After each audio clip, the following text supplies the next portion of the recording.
You're back. Yo. Okay. So last I heard you had an adventure.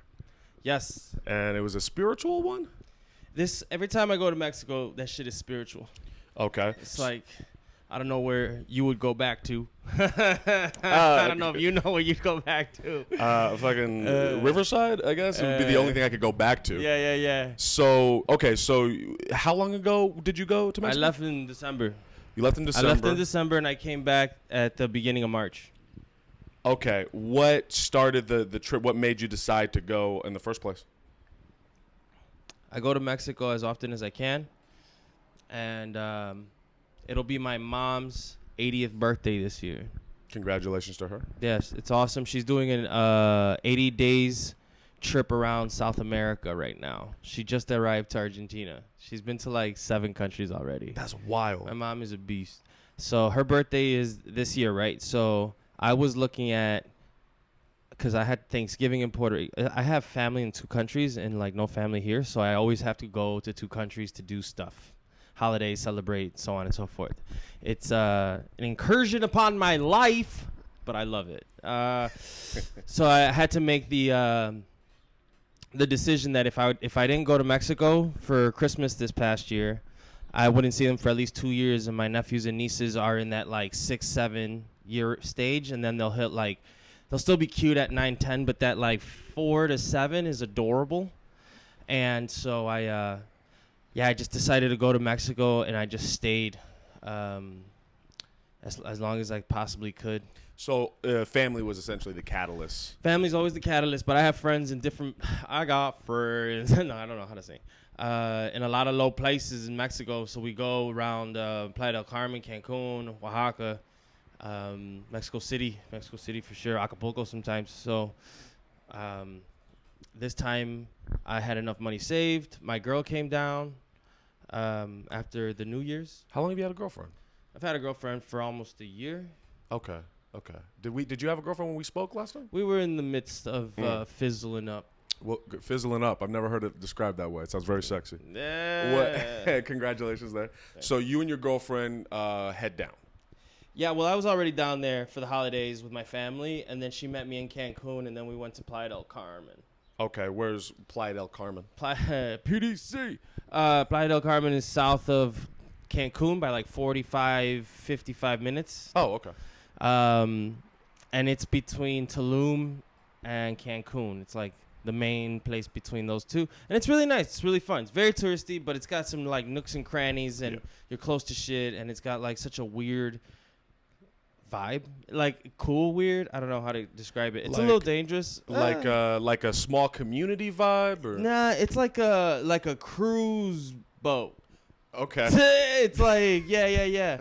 There's a huge. It's like Vegas, but for cruise people and like Instagram influencers and shit. Okay, that doesn't feel like your vibe to me. Man, everything's my vibe. Okay. Certain things definitely not, but I go to Playa del Carmen every year for like the last 5 years, and so this year was no different. I told my girl that I was gonna go to Mexico. She said she could come with if she could she? And I was like, yeah. I did kind of invite her, So she came down, and we went straight there first. Does she speak Spanish? Nah, she's a white girl from the suburbs. Ooh, okay. She got a fat ass, though, which counts.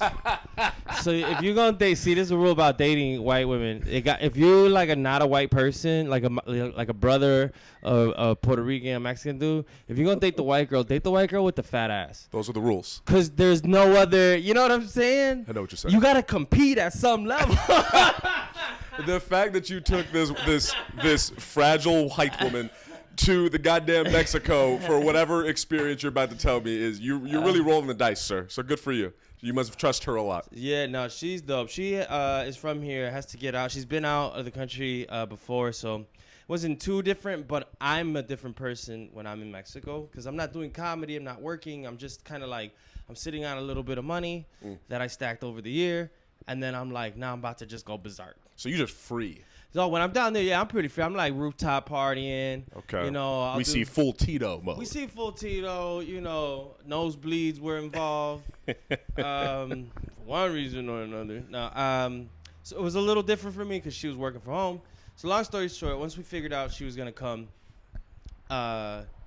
she had mentioned through conversation she wanted to do some sort of like trip, ayahuasca, peyote or something, because we watched some documentary on it, and she is really looking to Expand her mind, figure out maybe what's holding her back, you know. Now, I know your background in this, and I know you're a bit of a professional. Sure. The glasses say it all. Let's go. Yeah. This young white woman is from the burbs of Illinois. Yeah. And has never been out of the country? She been out of the country before. Okay. But Sure. to Mexico? Never. Where'd she go? Ireland? Or? She Greece. That's a different thing, I'm pretty sure. She went with her. It's funny because she went with her ex, who was Greek, and he took her over there, and they were for like a month and a half or something. And then now she's dating me, and I took her to Mexico. Some and passport boyfriends. Yeah, no, I'm telling you, a big fat ass white woman can fly around the world and not lift a finger. So y'all get there, and she's like, "I want to experience this." And what is her experience? She doesn't really know. Okay. I tried explaining like what the kind of vibe that I roll with. I'm like, I like this, I like that, but I also wanted to like hang out with her and blah blah blah. So she agrees to come down, and I know that she's gonna be working, but I'm still like in a very much a party, not even party, but like I like meeting random people on the streets, going to like drum circles, doing acid on the beach. You made it sound so like lackadaisical. Yeah, doing acid on the beach, hanging out with strangers. God damn. All right, go ahead. Swimming with dolphins on acid. Yeah, no, I wouldn't dare, because when I went with dolphins, we were with my mom, but I did have the acid with me, and I was like, but then here's the thing. Side note, I did go swim with dolphins. Not a fun thing. Why for not? Me. I don't recommend. Listen, I have like animal tattoos, and I'm all for like animals to be like free, and animal tourism is a bit of a weird one for me. Because when you see like encaged animals, even at the zoo, there's like, oh yeah, they're there for their safety, but you're also like, damn, they're like kind of encaged. Like, yeah, they're in an animal jail. They're not being swapped out every 2-3 weeks, and they go do a rotation in St. Louis. They go do, they're not like, you know what I'm saying? They're not putting on a show. They're not singing a song. They're just there. Cell block 582219. Awesome Shawshank. Got to swim through shit just to escape. That's when Andy Dufresne. So she's picked up on your vibe at this point. Like, she gets that you're party mode. But when we're in Chicago, I'm in Tito comedian mode. I'm in wake up, drive when I did Uber, gym, mics, shows, and the hangs. And so I felt like she understood that. She's a comedian as well, but isn't like really too knee deep in social aspect of it. Just more whatever. So anyways, long story short, she's like, I'm gonna go with you in Mexico. I'm like, sure. You be careful. And then she came. Before she came though, I messaged her because I wanted to start off on like a really good foot. So I figured, why don't we just destroy the ego, and let's do an ayahuasca ceremony. And this is the beginning of this is her. Yeah, this would technically be. She comes in on a Thursday, and I find out that the ceremony's on Friday. Jesus Christ! But I found out about this on Monday. Okay. So she's been planning to go to Mexico for a while, and 3 days before she leaves, and I'm like, hey, stop eating meat, and start drinking water and shit. And she's like, why? And I'm like, you want to do some ayahuasca? And she's like, bet. I'm like, I found a shaman in the jungle.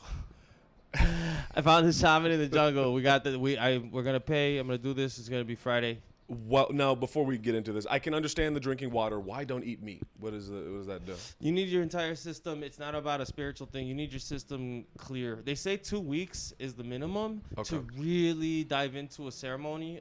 Really, not just ayahuasca, but any spiritual ceremony should really like have your whole body just like not digesting food and not have anything spike your blood levels. You need to be as like neutral going in as possible. Ideally, now people debate that all the time.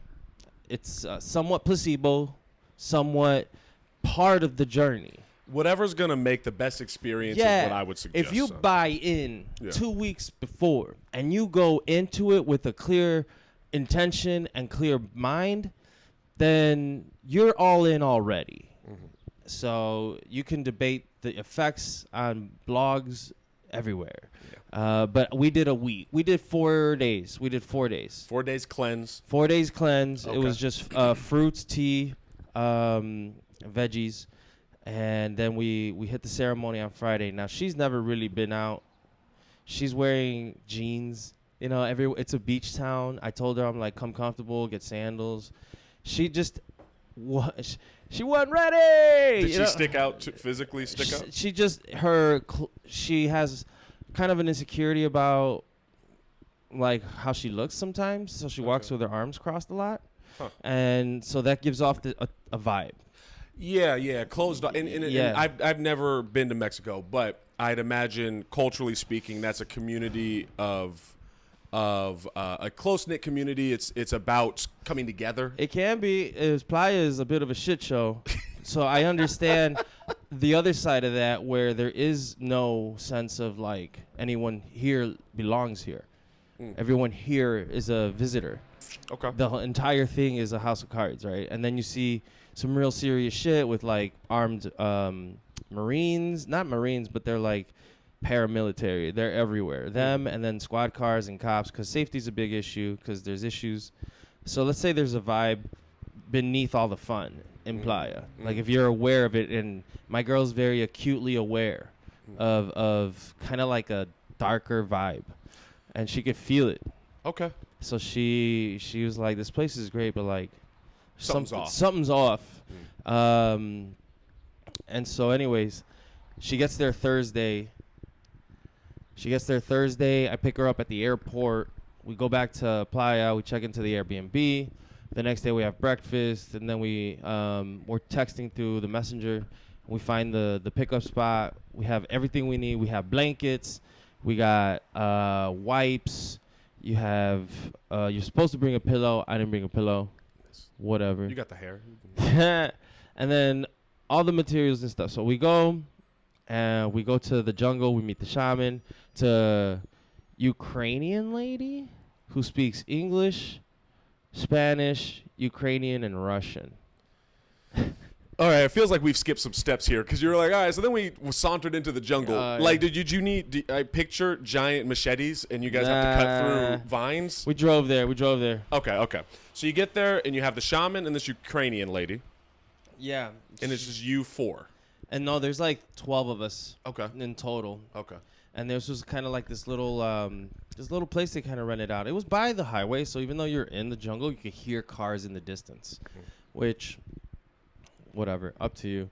But we found all this out within a few days. We started fasting. We get to the jungle.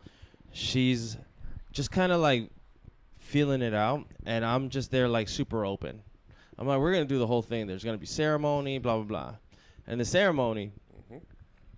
They obviously open it up with some copal, which is like this incense, and they burn it, like they put the smoke all on your body, and they kind of like bless you, and then they blow this rapé, which is fine tobacco, up your nose, the way that the ancients used to do. I think I've seen that in a documentary. Yeah. It's gnarly. You sniff it? They have a little pipe. Okay. And the little pipe just kind of goes just within your nostril, and they just blow it slowly, and you could just feel it go up, and like a tree just fucking open up the fucking all the shit in your brain. You're like, whoa. And this is not ayahuasca. No, this is part of the ceremony to get you ready. Okay. My girl digs it so much, she goes for another round. Everything good? Yeah, hold on 1 second. They blow the thing up my girl's nose, and I didn't know how she was going to react.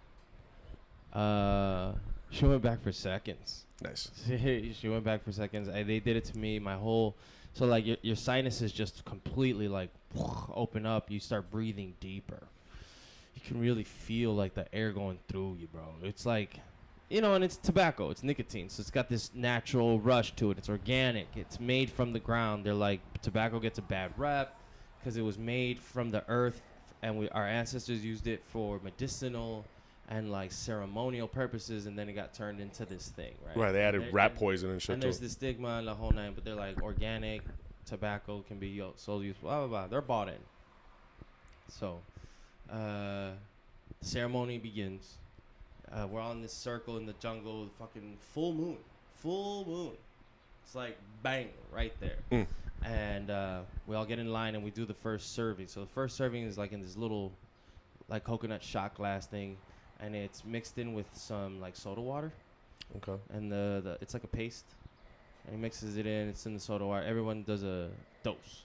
Go back to your like laying area. You lay down, and like an hour goes by and I don't feel nothing, I don't see nothing, I'm just annoyed. And my girl, when she took her dose, she went immediately to throw up, which is part of the ceremony, but she just threw it up like immediately. Right, so it didn't even get in her system. Didn't even get in her system. Okay. She goes back to bed, and she passes out, puts a cover over her head, is out. So they told us not to talk, and then they offered a second dose, like an hour in, but since we couldn't talk, I couldn't, and I didn't want to bother her, so I was like, all right, if she gets up, she'll go get one. I get up, and I go get my second dose. Now it's no longer in liquid. Now it's pure paste on a spoon. Now, why not talk? Is there a reason for that? They're setting a vibe. They're setting an intention. Everybody's bringing their own demons with them. Things can be sensitive energetically, too. And if you're just quiet and there's someone was playing guitar and then the fire's burning and we're all kind of like really settling into this vibe. So no talking. Plus, she was passed out, so I didn't know how to deal with that. But I went up for my second doses. So I go. Now it's a paste on a spoon, and the guy puts it in my mouth, and I eat it, and I'm like, whoa, that's gross. That's gross. Okay. I go lay down. Another half hour goes by. Nothing. Now I'm really mad because my first ayahuasca ceremony, I ended up just getting like food poisoning and shitting my brains out. You told me about that. Yeah. So like I'm trying to redeem myself. So now I'm like mad because I was like, I don't want that to happen again. So I sit up. I'm like, what the fuck? And then the shaman comes around. He's just walking. Everybody's in their little moments. People are going off to pukes and people are going to the bathroom. I'm just like, nothing. I also have a strong stomach, which I know that. And so he comes by. He like knees down and he just looks at me. He's like, you want another dose? And I was like, let's go to the fucking moon, dude. Do you think he could pick up on the fact that you weren't? I was totally just so like, I paid $100. Right. Again. I did this whole thing. This was $100. The first time was donation, I think. Now, is it possible to overdose on ayahuasca? Nah, it's a DMT, man. It's just basically DMT. It's gonna open up your fucking third eye, dude. But gnarly, because now you're not just opening it up. You're inviting.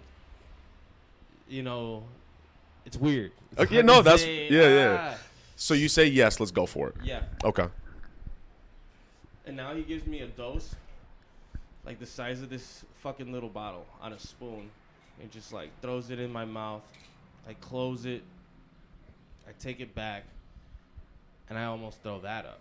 I'm like, oh, that's gross. That's fucking wild. Just because of how gross it is? Yeah. Okay. It's so earthy. It's so earthy. That's all I can say. It's earthy. Okay. And I'm like, okay, whatever. I go lay back down.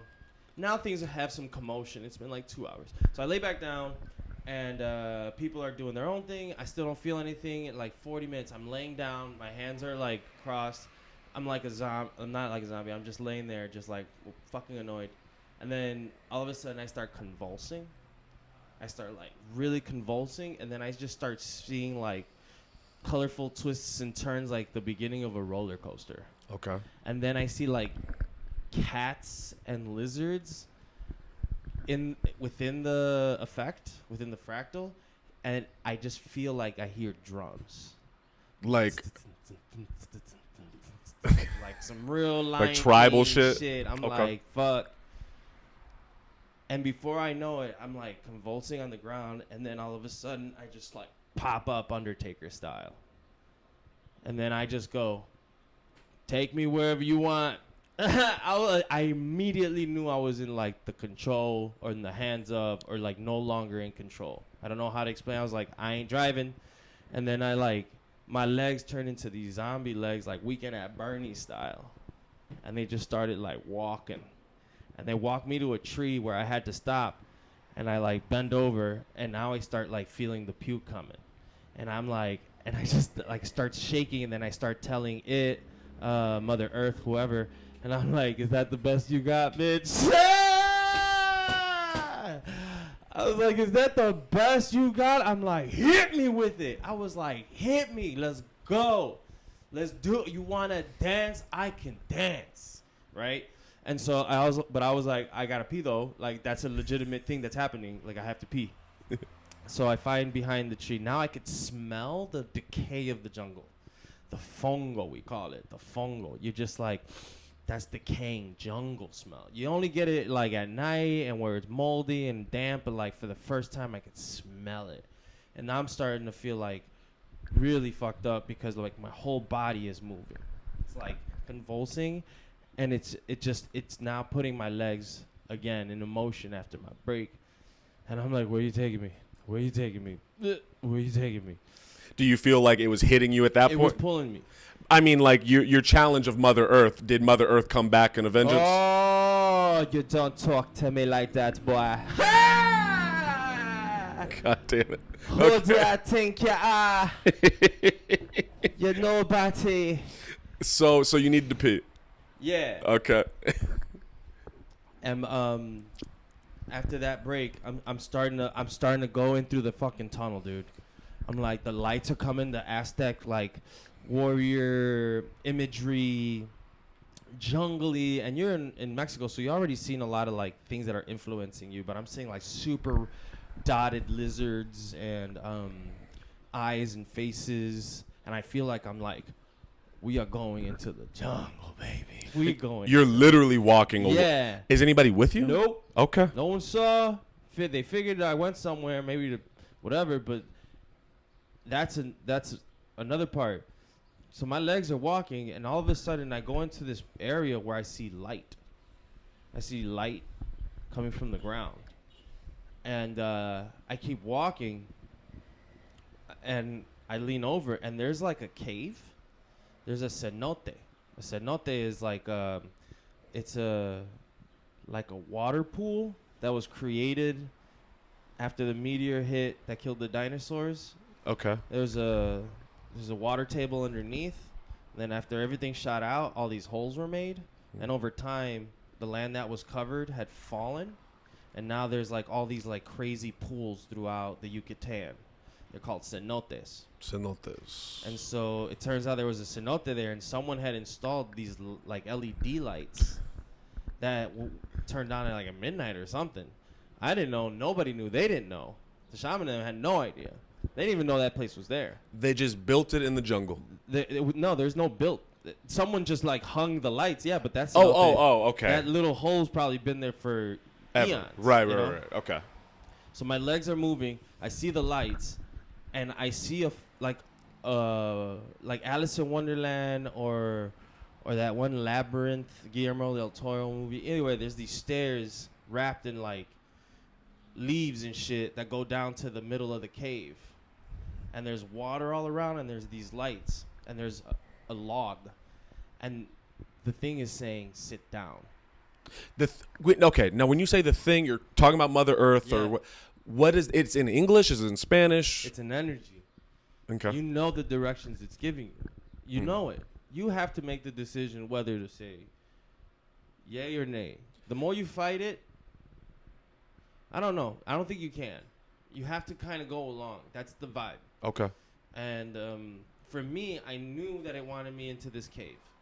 And in the middle of it was this like little platform of it was just rock, and then in the middle was a log. So it looks like someone used it to meditate, or it's a place for people to go meditate or something. But that night, Mother Earth, Aya, whatever, took me there and sat me down on that thing. And then down comes one of the assistants, the shaman, and he's like, "You all right?" And now I start growling. He's like, "Are you all right?" I'm like, "I'm okay, but I don't know what's about to happen." And like he tried small talking me, and I'm just like moving like my back like this. And like he just sensed something, because in my mind I was yelling, "It's time for you to go.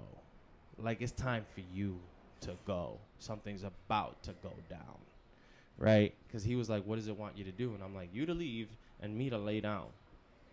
He's like, "It wants you to lay down." I'm like, "Right now." He's like, "Okay." So he leaves, and this thing, I'm like asking, I'm like, "What do you want?" And it's like, "I want Tito." And I'm like, "You got him. You got him." I laid down, and I'm still convulsing. And I look up, and there's the full moon in between two trees, like beaming down. There's a little sparkle, a little fractal right next to the moon, but it's the color pink, rose. My sister passed away. Her name was Rosa. We call her Rose. So I'm like, oh, shit.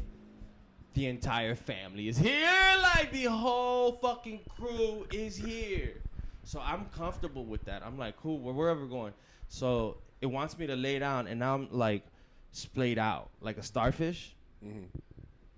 And I'm like, "You want Tito? Come get him. He's yours." And the next thing I know, I start, like, going like this, like on the floor, and then I see in my mind, like, a tube going in through my mouth.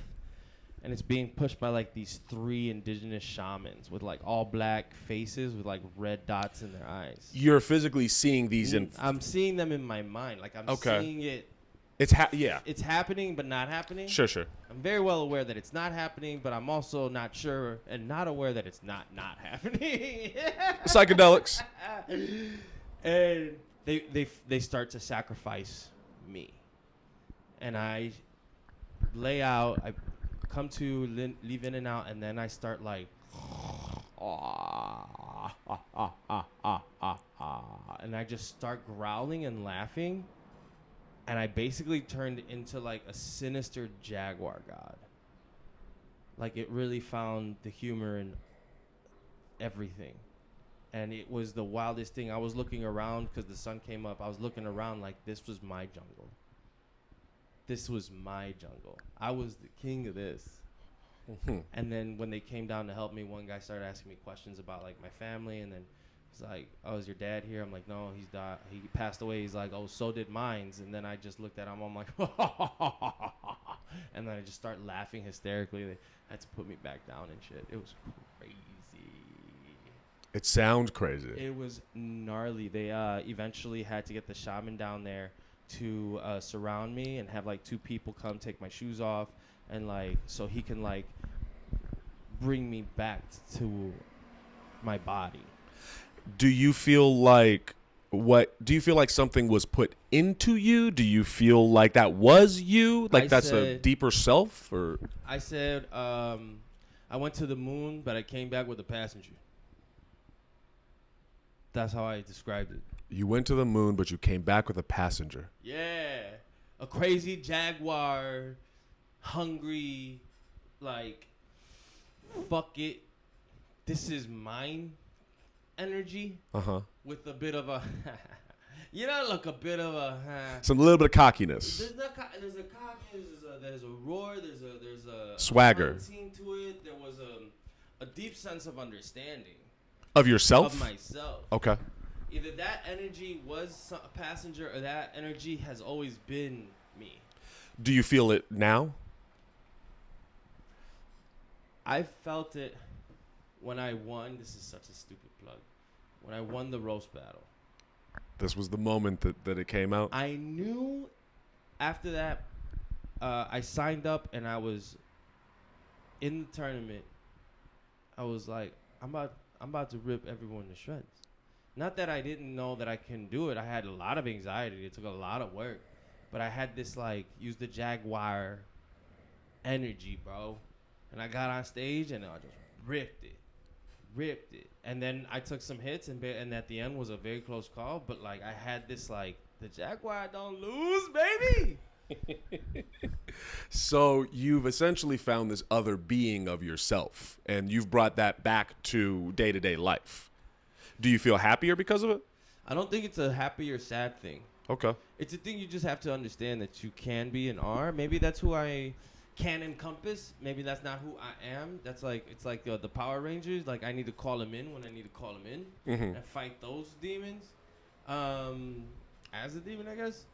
And then you have your day-to-day stuff. Like you have to tackle your life. You have to act like you own your shit yourself. I came out of there feeling powerful, but also like whoa. Like there was a dark kind of like angle to that, but not in the scary dark. Yeah. And like a heel in WWE. Like a mischievous jokester. Goddamn Loki. Loki. Okay. Loki, very low key. Yeah, and it's funny because I actually have a tattoo of a satyr. Yeah, and a satyr. Let's see if that's in there. It's in there. Hold on, and that happened before. Oh, I had that tattoo for like 3 years now. So very low key. I didn't even think of that. That's funny, but it makes sense. Yeah. So you have this new piece. What happened to your girlfriend in all of this? All right, so she was asleep the entire time, undercover. She gets into this mode where she just likes being undercovers. Okay. So she just like you don't know if she's awake or not. She's just undercovers. So if that's the game we gonna play, I ain't gonna mess with you, you know? Sure. So anyway, she wakes up. She said she heard me laughing in the jungle. She's like, I knew it was you, but it wasn't you. And I was like, yeah. She's like, I was actually afraid to go over there. She's like, people were talking about it over here. I was like, oh, yeah, I entered like a weird dimension. She's like, are you all right? I'm like, I don't know. I was like, I don't really know. She was freaked out. Because then she talked to the people, like the shaman and stuff, and they said that what they did was like a small little exorcism type thing. They're like, oh, I've seen this guy before kind of thing. I've seen this energy in dudes before. And the assistant that was trying to talk to me and help me, he was the one that's like, oh, I've turned into the jaguar before. Okay. So this is a theme. This is a thing. And not everybody gets picked to be the jaguar for the night. Because some people just didn't experience a level of depth in their trips. Ashley is her name. She didn't experience anything in hers. But I went and danced with the devil. Yeah. And a dance we had, bro. It was crazy because I knew what was going on. I could see out of my eyes, and I'm like, I'm alive, I'm well. I'm checking all my vitals. I'm like, my heart's going. I think I gotta pee again. I don't know about that. But there's this other thing that's just like moving and like wanting to like crawl and like laugh and growl. It was awesome. Everybody else was scared. I was like, nah. And here we are. Yeah, here we are. Do you think you move differently now in the world? No, but I do have moments where I pick up that energy again. Like I can kind of mentally tap into it. Like when I want to do good for a show now, I just go Jaguar God. Jaguar God. Now, it's a light switch. You can control it, or is it something that just happens? Is there a trigger? It's a placebo at best, I guess. Okay. I don't want anybody to believe in the fuchi-fu. In the fufu. Am I talking to Tito right now? Or am I talking to the Jaguar? Yeah. But it was an experience. I recommend everybody do something to get out of their like everyday paradigm. You know, you only see these streets, these trees, these people, these cars, this rhythm, this whole nine. But if you can go somewhere and be next to nature, take your shoes off, you know, kind of like let your back stretch, and then either do a little bit of psychedelics, some mushrooms, some whatever it is, but get out of yourself. Yeah. You see the world in a much, I think, better place. You're more optimistic, I think. I know what you mean. My most recent mushroom trip brought a lot of that. I think what I got out of mine was that I'm on the right track. Yeah. That was the main thing I got out of it. And I don't know if you've experienced this, but over time, my trips and the things I learn don't go away, but the intensity of them dissipates. So like when I finished my last trip, I was like just so happy to be alive. Yeah. And then as time has gone on, it's like there's something about human nature where you just forget that feeling, and then you almost have to do it all over again to get it back. At least in my experience. You repeat yourself. You repeat your mistakes. You get back into your old patterns. The thing is, psychedelics, the activator in psilocybin, I believe. Yeah. It has been proven to reconnect neurons in your brain and create new pathways at a much faster rate than through pure meditation or just like repeat an action. It can like really rewire it after like a few doses. So it's a powerful tool to pivot in your life if you need to pivot in your life. If everything is good, and not everything is good, everybody always has a rock they haven't unturned and healed that rock. So it's just good to go in and really look back or look forward or whatever it tells you, you know? So I always fuck with psychedelics. My girl had never. And then one day at the beach, I gave her half a tab. And then this beach or at the Playa del Carmen. Okay. And it didn't hit her till we got back to the Airbnb. Whew. And then she was having fun. Oh, good for her. Yeah. Overall positive experience for her as well. It was a mediocre experience. It was mediocre, bro. I'm not a great like I haven't been in a relationship in a while, so like being a boyfriend is not something I'm like used to or like can think about. I just am. And that's a problem because I was single for so long. So she thinks I'm always being single. And I'm like, no, it's my personality. She's like, your personality is that of a single person. And I'm like, listen, if I flirt with the waitress and get a free drink, mission accomplished. I think that's part of the game when you're dealing with a comedian, too. That's the thing. I would charm up a lot of, like, wait staff. Yeah. And I would get free drinks and shit out of it. Yeah. But when they were female, she would have a huge problem because the girls would flirt back. And I'm not really noticing. I'm just trying to get free drinks or like, you know. You seem to be in the clouds most of the time. Yeah, and she just found it very offensive. I get it. I never said I was good at this, you know. But you're trying. Yeah, we're trying. She's nice, and I think that her experience could have been better had I been a little bit more boyfriendy, I guess. I don't know how to. Nurturing, yeah. Because I'm like, come on. We got a party to go to. What's wrong with you? Yeah. She's like, I got work tomorrow. I'm like, you work from home. Wow, okay. And so, do you think you're going to go back and do it again? Yeah. Forever and confidently. Oh, yeah. When's your next trip? My mom's birthday is in Puerto Rico. Will be over the holidays. So then maybe in January, February of next year. I'll do some comedy. We're setting up shows in Cancun. We're setting up shows from Playa to Tulum to Oaxaca. We're trying to set up some theater shows in Mexico City. So when we go for January, February, we'll have like a hefty little schedule to keep us kind of on the move while we work online, put our brand out, whatever it is we decide. But I highly recommend everybody do something cool. Yo, okay, so to wrap this up, we got time. Can we look in the camera, and can you, for anybody who has never done psychedelics before and is curious, if you were to give them advice, so the camera says, I want to get in, I want to try, what would you suggest?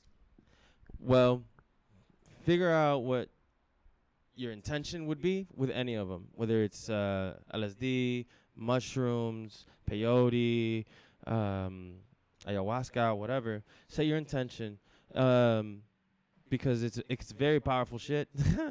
And if you just say like, I want to have fun, that's all you're gonna have.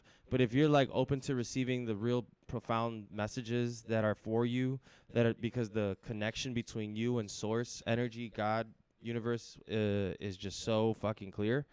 You know, go in there with intentions to heal, intentions to learn, intentions to forgive.